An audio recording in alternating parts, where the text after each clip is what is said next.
So hello everyone, welcome back to my channel. Welcome back क्या, मेरा पहला ही video है ये, तो वेलकम टू माय चैनल। तो आज हम लोग डिस्कस करने वाले हैं on a distant prospect of इटॉन college. तो ये poem on a distant prospect of इटॉन college Thomas Gray के द्वारा लिखा गया है। इस पोएम में थॉमस ग्रे अपने स्कूल के पास से गुजर रहा होता है और तभी थॉमस ग्रे को नॉस्टैल्जिया हिट करता है और वो अपने स्कूल के दिनों को याद करने लगता है। और वो स्कूल को दिनों को याद करने के क्रम में वो खुश भी होता है और साथ साथ दुखी भी होता है। तो जल्दी से इसका ओवरव्यू ले लेते हैं कि ये इस पोएम में है क्या। तो यहाँ पोएट जो है वो अपने चाइल्डहुड के बारे में के ऊपर रिफ्लेक्ट कर रहा है, जहाँ और चाइल्डहुड के ऊपर, और इटॉन कॉलेज, जो इटॉन कॉलेज है वहीं से पे उसका चाइल्डहुड गुजरा है, वहीं से वो पढ़ा लिखा है, वहीं से उसने एडुकेशन एक्वायर किया है।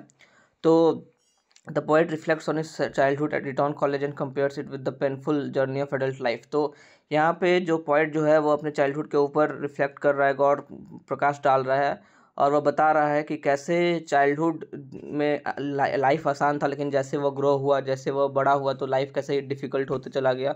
ही watches young boys playing and feels both joy and success sadness. वह यह छोटे छोटे बच्चों को खेलता हुआ देख रहा है और उसको देख के खुशी भी होता है और साथ साथ वो दुखी भी होता है। Though they are innocent now, they will one day face emotions like fear, shame, heartbreak and physical pain।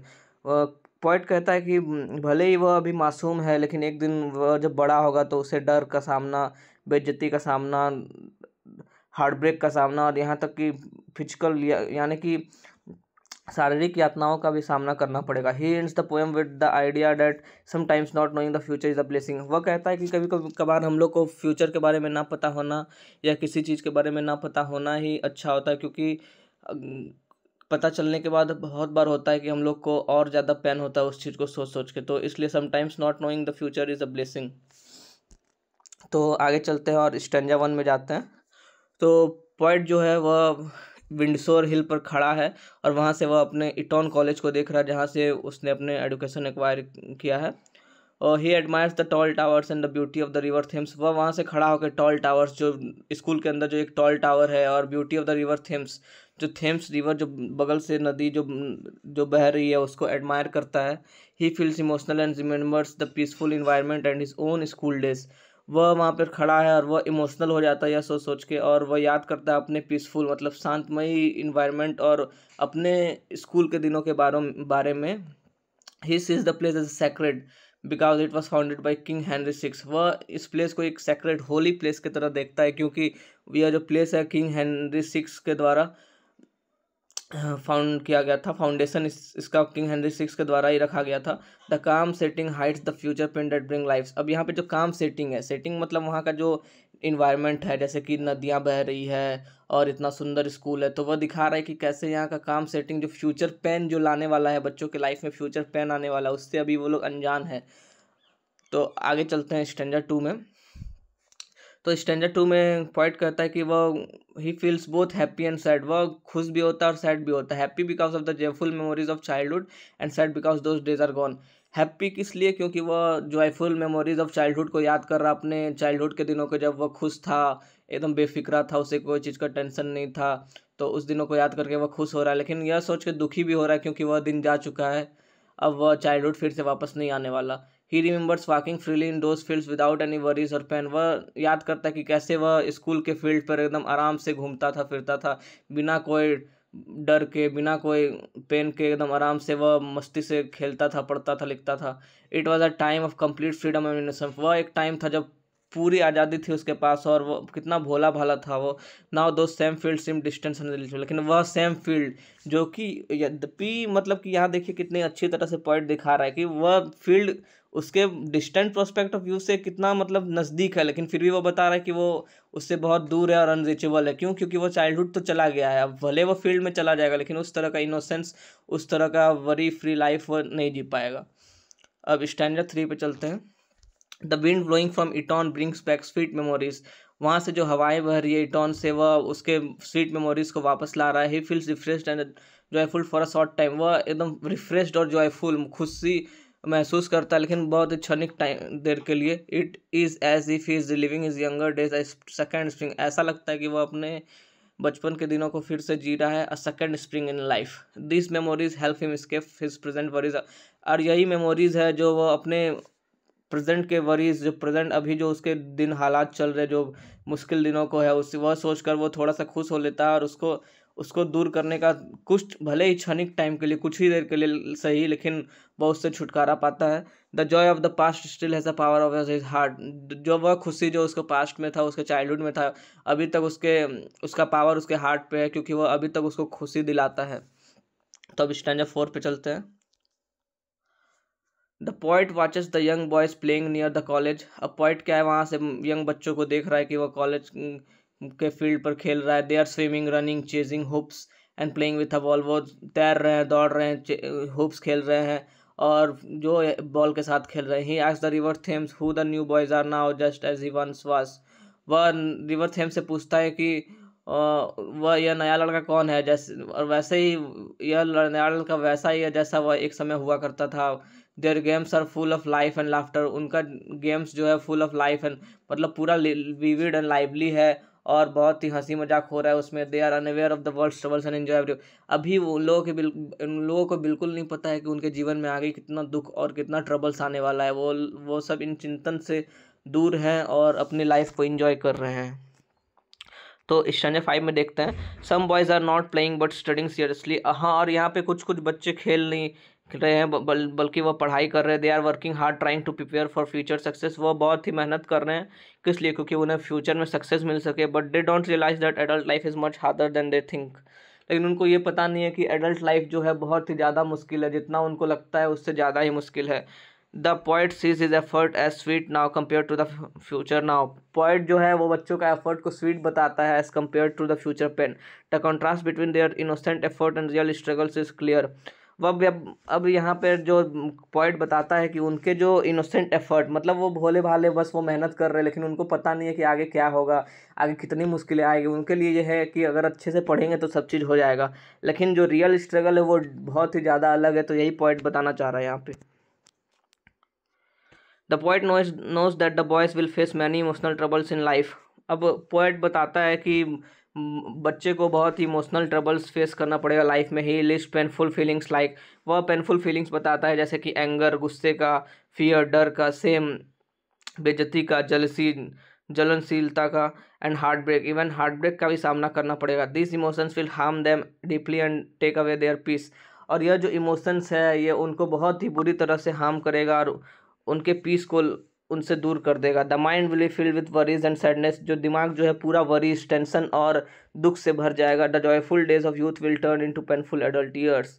और जो जॉयफुल डेज है अभी का, जो बचपन का जॉयफुल डेज है, वो पेनफुल डेज एडल्ट ईयर्स बन जाएगा। Some boys will become ambitious and try to rise in the world. और कुछ कुछ बच्चे जो है एम्बिशियस होंगे, मतलब वो बड़ा गोल रखते होंगे और जो है वो इस वर्ल्ड में ऊंचा उठने का कोशिश करेंगे। But ambitious can be dangerous.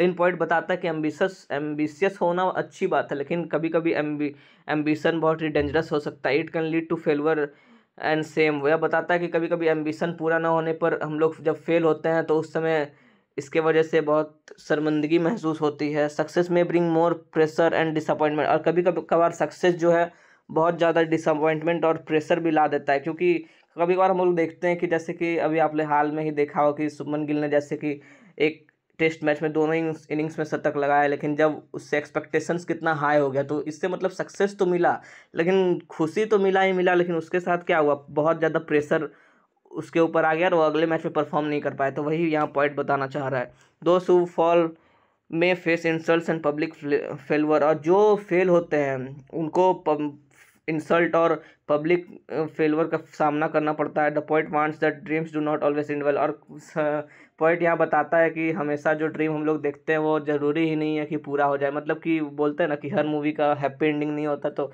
वैसा ही यहाँ कवि बताना चाह रहा है।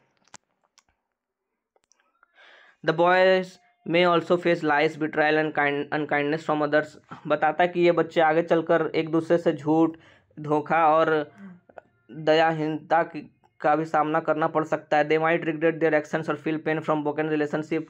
और जो ब्रोकन रिलेशन, जैसे कि कोई रिलेशनशिप में बहुत दिनों से और उनका रिलेशनशिप जब नहीं चलेगा तो उनसे भी उसको बहुत ही ज़्यादा इमोशनल पेन फील होगा, सब में इवन सफ़र मेंटल स्ट्रेस और मैडनेस, और इसके वजह से बहुत ही ज़्यादा मेंटल स्ट्रेस और ट्रॉमा भी हो सकता है। This stanza shows emotional suffering caused by the world and by one's own mind.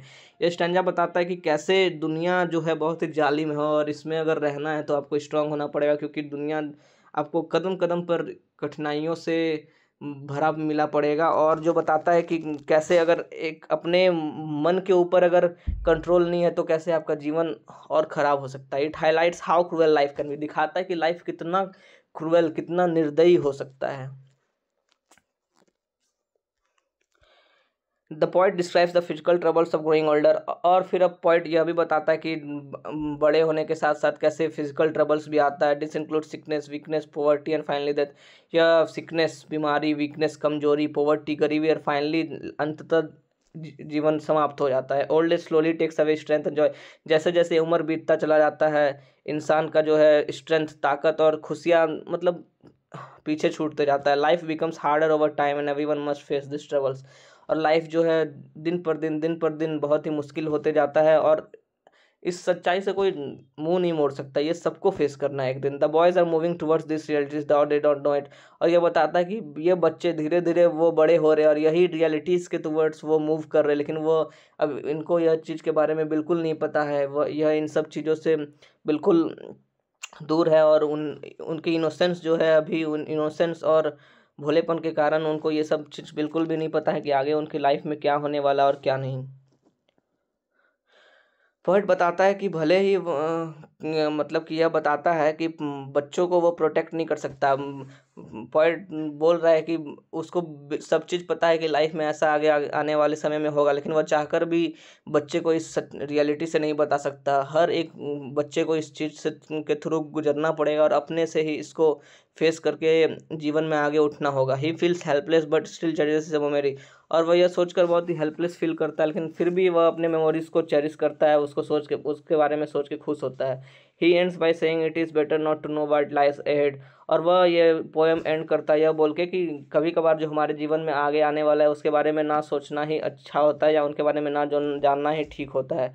He believes that ignorance is this case keeps people happy. और यह बताता है पोएम की इस चीज़ में इग्नोरेंस यहाँ मतलब यह चीज़ बता रहा है कि इससे उनके बारे में ना पता होना ही सही होता है। तो यह एक ब्यूटीफुल लाइन जो पोएम में लिखा गया पोएट के द्वारा कि where there is bliss it is folly to be wise. मतलब कि कभी कभार किसी चीज़ के बारे में पता ना होना ही बेहतर होता है। अब लास्ट में हम लोग डिस्कस कर लेते हैं थीम्स एंड मैसेज। इसका थीम्स क्या है? थीम मतलब एक चाइल्डहुड जॉय और एडल्ट सफरिंग को दिखाया गया है। द लॉस ऑफ इनोसेंस, यहाँ दिखाया गया कि कैसे चाइल्ड बड़ा होगा, अपना चाइल्डहुड से आगे बढ़कर एडल्टहुड में जब जा रहा होगा तो कैसे उसका इनोसेंस लॉस हो रहा होगा, या मतलब वह जितना भोला था वह भोला नहीं रह जाएगा। Emotional and physical pain of life में जो इमोशनल और फिजिकल पेन हम लोग को सफ़र करना पड़ता है। Nostalgia and memory. नॉस्टैल्जिया मतलब कि वही जो पोएट वहाँ खड़ा होकर देख रहा है दूर से, तो उसको नॉस्टैल्जिया हिट करता है कि अभी वो भी अपने स्कूल के दिनों के बारे में याद करने लगता है। और यह लास्ट में कि the idea that ignorance can be blessing means where there is light this folly to be wise. यही था ना, क्या था line? Where ignorance is bliss is folly to be wise. Sorry मतलब मैं लाइन गलत पढ़ दिया था। तो आई होप कि आप लोग को वीडियो अच्छा लगा होगा। So thank you for watching.